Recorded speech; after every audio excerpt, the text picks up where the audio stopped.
9 की हिंदी पाठ्यपुस्तक गोधूली भाग 1 की है, जो मुख्य रूप से बिहार बोर्ड बीएसीबी के पाठ्यक्रम में पढ़ाई जाती है।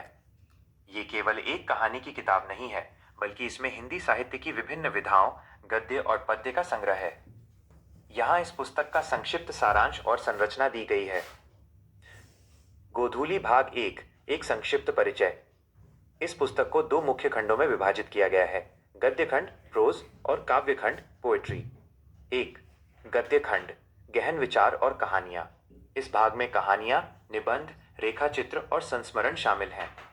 इसमें समाज, संस्कृति और मानवीय संवेदनाओं को दर्शाया गया है। प्रमुख विषय ग्रामीण जीवन का संघर्ष, नारी शिक्षा, पुरानी परंपराएं बनाम आधुनिकता और ऐतिहासिक गौरव। मुख्य पाठ जैसे शिवपूजन सहाय की कहानी का प्लॉट, फणीश्वरनाथ रेणु का आंचलिक साहित्य और अन्य प्रसिद्ध लेखकों की रचनाएं। 2.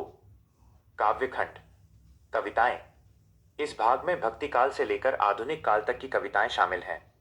प्रमुख कवि इसमें रैदास, मंझन, अयोध्या सिंह उपाध्याय हरिऔध और आधुनिक कवियों की रचनाएं हैं।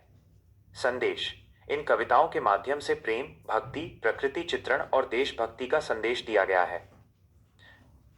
पुस्तक का मूल उद्देश्य साहित्यिक विकास, छात्रों को हिंदी भाषा की बारीकियों और विभिन्न लेखन शैलियों से परिचित कराना।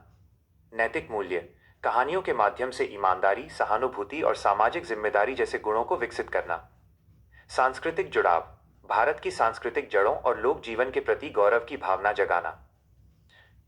विशेष नोट गोधूली शब्द का अर्थ है शाम का वह समय जब गायें जंगल से चरकर घर लौटती हैं और उनके खुरों से धूल उड़ती है। ये नाम ग्रामीण जीवन की शुद्धता और सादगी का प्रतीक है। क्या आप इस पुस्तक के किसी विशेष अध्याय, चैप्टर का सारांश या उसके प्रश्नोत्तर जानना चाहते हैं? मैं उसमें आपकी मदद कर सकता हूं।